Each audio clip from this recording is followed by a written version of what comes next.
안녕하십니까. 시사리포트의 박승민입니다. 이 시간에는 2006년 금강산에서 있었던 에피소드 몇 가지에 대해 말씀드리고자 합니다. 2008년에 금강산에서 박광자 씨가 북한군에 의해 희생된 이후로 금강산 관광이 중단되었는데요. 관광이 중단되기 전에 저는 취재차 금강산에 3번 다녀온 적이 있습니다. 강원도 고성에 있는 남북출입사무소에서 짐 검사 등 수속이 끝나면 현대아산버스로 금강산으로 이동하게 되는데요. 이 버스 이동 중에 현대아산 직원이 금강산에서 해서는 안 될 금기사항에 대해 설명했습니다. 그 중에 인상적이었던 것이 김일성이나 김정일 동상 또는 사진을 가리킬 때 절대로 손가락질해서는 안 된다는 것이었습니다. 즉 김일성이나 김정일을 가리킬 때는 이렇게 손가락질해서는 안 되고 네 손가락을 정중하게 모아 가리키라고 얘기했습니다. 그래야 불경에 해당하지 않는다는 것입니다.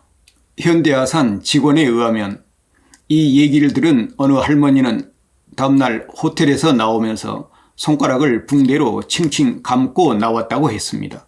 부지불식간에 김일성이나 김정일을 가리킬 때 손가락질을 할 수 있으니까 아예 예방하기 위해서 붕대로 감고 나왔다고 얘기했습니다. 사실인지 농담인지 모르겠습니다만 현대아산 직원들은 이렇게 북한 측이 전달한 금기사항에 대해 설명을 해줍니다. 그리고 금강산 호텔에 도착하게 되는데요. 이 금강산 호텔에서 남북 이산가족 상봉 행사도 개최되었었지요. 이 금강산 호텔에서 맞은편으로 약 70m 정도 떨어진 곳에 김일성이 아이들과 즐겁게 노는 벽화가 그려져 있었는데요.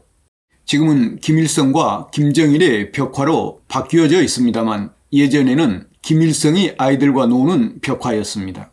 남한의 관광객들이 이 벽화를 또는 이 벽화를 배경으로 사진을 많이 찍었습니다. 남한의 관광객들이 그 벽화 앞에서 사진을 찍고 있으면 어느새 숲속에서 북한 군인이 나타나 자기가 사진을 찍어주겠다며 카메라를 달라고 합니다.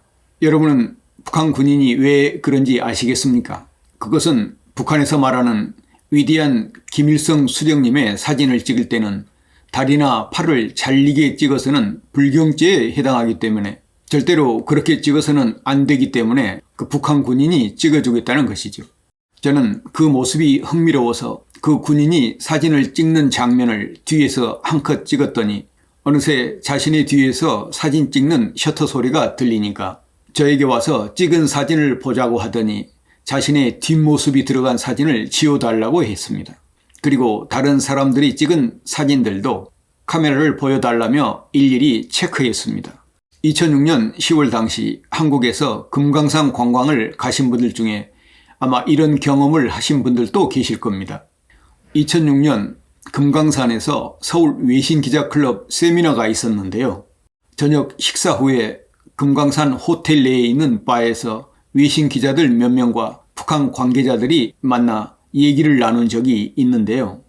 그중에 기억나는 일이 남한에서는 아무리 극빈층이라도 매달 쌀 20kg 등이 정부로부터 지급된다는 얘기를 듣고 북한 관리들은 그에 대해 아무도 얘기하지 않고 침묵만 지켰습니다. 당시 북한에서는 배급도 잘 안 되었는데 그 얘기에 대해 잘못 반응했다가 다른 북한 관계자들의 신고를 받게 되면 엄청난 고초를 당하기 때문이었겠죠. 사건은 이 북한 관계자들과의 술자리가 끝나고 호텔 방으로 올라가서 발생했습니다. 호텔 룸에서 보니까 낮에 김일성 벽화가 있던 곳이 조명이 훤히 켜 있어서 무심코 카메라를 들고 두세 컷 찍고 들어왔습니다. 그런데 잠시 후에 누가 호텔 방을 노크했습니다. 직감적으로 북한 군인이 올라온 것 같았습니다. 아니나 다를까 북한 군인이 사진 찍은 것을 보고 쫓아 올라온 것입니다. 당시 호텔방을 같이 쓰던 룸메이트가 일본 요미우리 신문 기자였는데요. 요미우리 신문 기자가 기지를 발휘해 북한 군인에게 이 방에서는 사진 찍은 사람이 없고 동료 기자는 이미 자고 있다고 둘러댔습니다. 북한 군인은 분명히 이 방에서 사진을 찍었는데 확인해야겠다며 한참 버티다가 그냥 내려갔습니다. 그러더니 한참 후에 다시 방을 놓고 하더니 이 방에서 틀림없이 사진을 찍었다고 다시 찾아온 것입니다.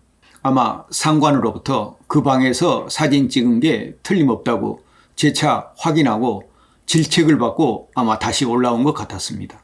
동료 기자가 잘못 찾아온 것 같다며 겨우 설득해서 사태는 일단락되었습니다만 하마터면 북한 군 부대에 구금될 뻔한 사건이었습니다. 아니, 김일성 벽화를 밤에 찍으면 안 되는 이유라도 있었을까요? 알고 보니 지금 보시는 김일성 벽화 숲 옆쪽에 북한군 초소가 있었는데 큰 나무들이 많이 우거져 초소는 전혀 보이지 않았습니다. 하지만 거기서 호텔방을 모두 감시하고 있었던 것입니다. 그러니까 북한군은 몇 층에 몇 번째 객실이라고 정확히 찍고 저희 방을 찾아온 것이었죠. 아마 북한군이 쫓아 올라온 이유가 이런 이유이지 않았을까라고 생각되는데요. 그 하나는 위대한 김일성 수령님의 사진을 이상한 각도에서 찍어서는 안 된다는 이유였을지도 모릅니다.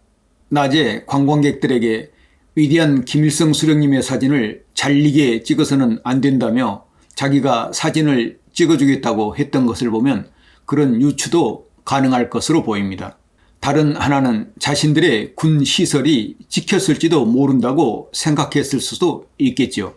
하지만 큰 나무들이 많이 우거진 숲속이어서 호텔 쪽에서는 군 시설이 전혀 보이지 않았습니다.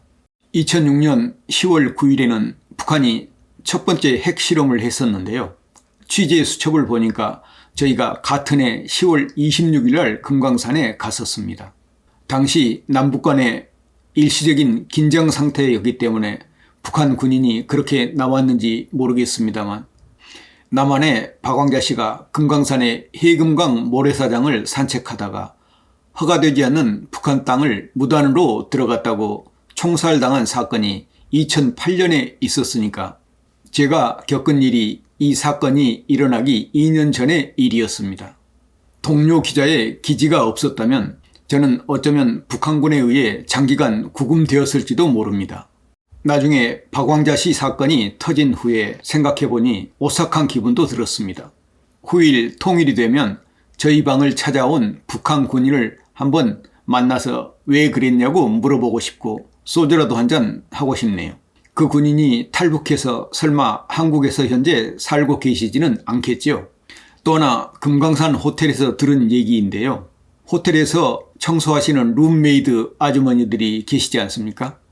그 아주머니들에게 호텔방을 나서면서 북한에 갈 때는 달러를 가지고 가니까요. 2, 3달러 정도 이렇게 침대에 두고 나오지 않습니까? 그런데 절대 그러지 말라고 했습니다. 동료 기자들이. 왜 그러냐 하면 그 룸메이드 아주머니들을 북한의 국가보위성 직원들이 몸수색을 철저히 한답니다. 그래서 달러를 다 뺏어간다는 얘기입니다. 그렇기 때문에 굳이 팁을 놓을 필요가 없다는 것입니다.